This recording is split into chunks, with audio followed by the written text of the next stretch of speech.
ان شاء الله. وزي ما بنقول تخصص ملعب نادي الغرافه واختيار طاقم تحكيم قطري، فهدي الجابر، محمد ظلمان، سالم النعيمي، ومعاهم حكم رابع لاداره هذا اللقاء عبد الرحمن عبده. قدامنا طاقم التحكيم القطري كله حاطط تيشيرت الفيفا، وعشان كده المباريات الثلاثه اللي هيلعبها منتخب مصر مع كينيا النهارده، والنيجر يوم الاربعاء، والكونغو يوم الجمعه، 3 ماتشات دوليه واعتمدها الفيفا والكابتن احمد حسن هيكل. دي احداث على شهداء بورسعيد.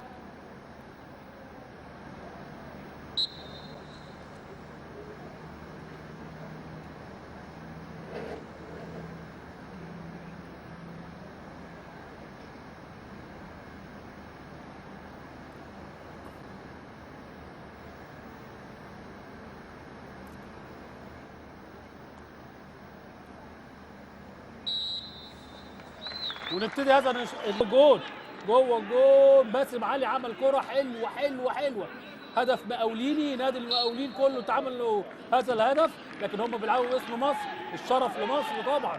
تمريرة حلوة من حدود منطقة ال 18. ركز يا احمد، وجوه الجول، وجوه الجول. الهدف الثاني لمصر احمد حسن في الدقيقة 18.